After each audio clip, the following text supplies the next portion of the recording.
तत्सवितुर्वरेण्यं भर्गो देवस्य धीमहि धियो यो न प्रचोदयात्।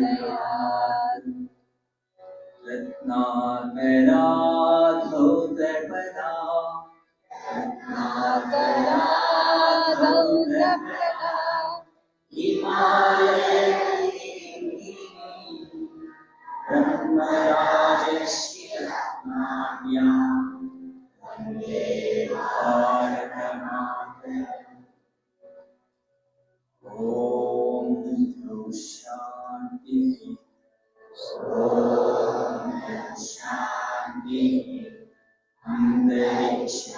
शान्तिः पृथिवी शान्तिः आपश्शान्तिः ओषधयः शान्तिः वनस्पतयः शान्तिः विश्वे देवा शान्तिः ब्रह्म शान्तिः सर्वं शान्तिः शान्तिरेव शान्तिः सामा शान्तिरेवि ॐ शान्ति शान्ति शान्तिः मातृमण्डल 1 2 3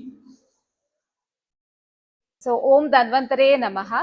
Namami Dhanvantarim Adidevam Surasurai Vandita Padapadmam Loke Jararubhaya Mrutyunasham Dhataramisham Vividaushadinam Om Dhanvantare Namaha.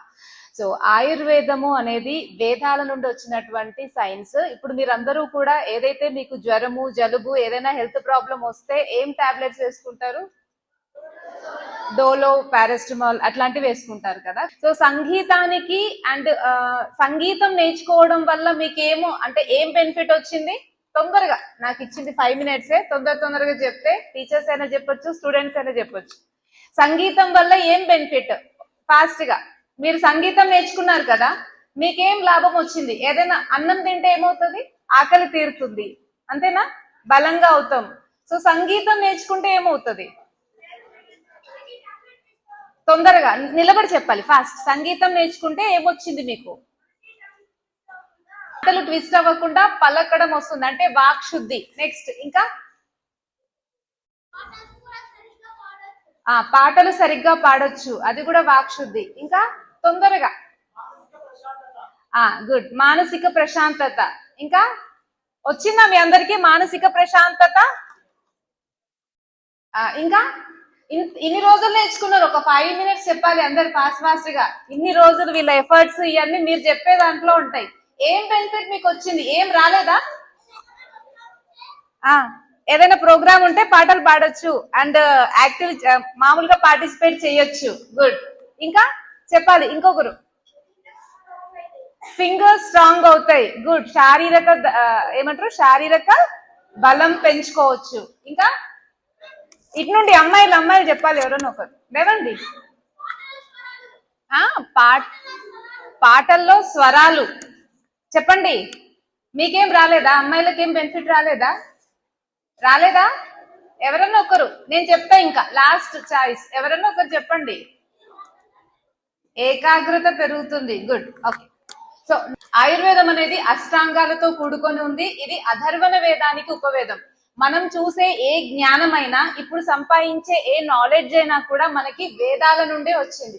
So అలాంటి వేదాల్లో చెప్పబడినటువంటి ఆయుర్వేదంలో కూడా ఈ సంగీత సాహిత్య కళలని మనము రెగ్యులర్ గా మన జీవితంలో, ఒక దైనందిక జీవితంలో ఒక రెగ్యులర్ ప్రొసీజర్ లాగా, అంటే రెగ్యులర్ దైనందిక జీవితంలో అనుసరించే విధానం లాగా మనం చేసుకున్నట్టయితే మన లైఫ్ లో మనం చాలా ముందుకు వెళ్ళొచ్చు, చాలా బెనిఫిట్స్ పొందొచ్చు. దాంట్లో మీరు చెప్పినట్టుగా ఎప్పుడైతే మనకి ఈ సంగీతం కావచ్చు, లేకపోతే వివిధ రకాల ఇప్పుడు మీరు ఉపయోగించే ఇన్స్ట్రుమెంట్స్ ని ఉపయోగించి స్వరాలు పలికించడం కావచ్చు, లేదా మీకు మీరు నేర్చుకునేటువంటి సంగీత స్వరాలలో కావచ్చు, వీటన్నిటినీ చేయడం వల్ల ఫస్ట్ వచ్చేది ఏంటి అని అంటే మీకు మీ మీద మీకు కాన్సన్ట్రేషన్ అనేది పెరుగుతూ ఉంటది. ఒక పని చెయ్యాలి అని అంటే, ఏదైనా పని చెయ్యాలి అని అంటే ఒక కాన్సన్ట్రేషన్ అవసరం, అవునా కాదా? ఏకాగ్రత.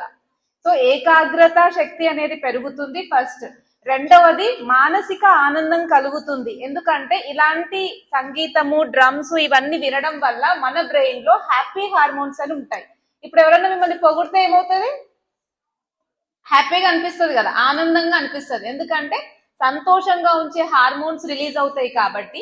సో మీరు ఈ సంగీతం ఇలాంటివి నేర్చుకున్నప్పుడు, ఇలాంటి డ్రమ్స్ వాయించినప్పుడు, ఫ్లూట్ ఇవన్నీ వాయించినప్పుడు కూడా మన బాడీలో ఈ హ్యాపీ హార్మోన్స్ రిలీజ్ అవ్వడం వల్ల మీరు ఇంకా హ్యాపీగా ఉంటారు. ఇంకా రోజంతా హ్యాపీగా ఉన్న తర్వాత ఏమనిపిస్తుంది? ఎనర్జెటిక్ గా అనిపిస్తుంది. అవునా కాదా? మిమ్మల్ని మీరు శారీరకంగా కూడా స్ట్రాంగ్ గా చేసుకోవాలి.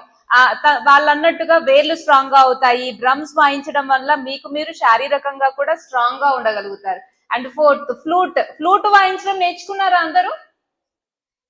సో ఫ్లూట్ వాయించినప్పుడు మీకేమంటారు, మీ గాలిని ఆపి చేయాల్సి వస్తుంది కదా, అవునా కదా? సో అలా మీరేంటంటే మీ శ్వాస నియంత్రణ అంటారు అనమాట. అంటే ఎక్కువసేపు మనం ఎప్పుడైతే కూడా మన ఆక్సిజన్ ని తీసుకొని లోపల నిలిపి మళ్ళీ మనము ఉచ్ఛ్వాస నిశ్వాసల మీద నియంత్రణ తీసుకొచ్చుకున్నాం అనుకోండి, మన బ్రెయిన్ ఆటోమేటిక్ గా రిలాక్స్ అవుతుంది అండ్ దాని వల్ల బ్రెయిన్ అనేది స్ట్రాంగ్ అవుతుంది.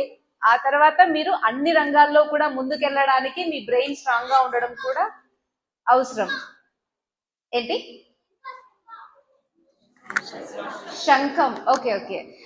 శంఖం నార్మల్ గా పూరించడం వల్ల కూడా ఏమవుతుందంటే మామూలుగా మన లంగ్ అనేది ఎక్స్పాండ్ అవుతుంది. యాక్చువల్ గా మానవులు తీసుకునేటువంటి శ్వాస అంటే రెస్పిరేటరీ రేట్ అంటాం కదా, అది నార్మల్ గా 14 ఉంటది.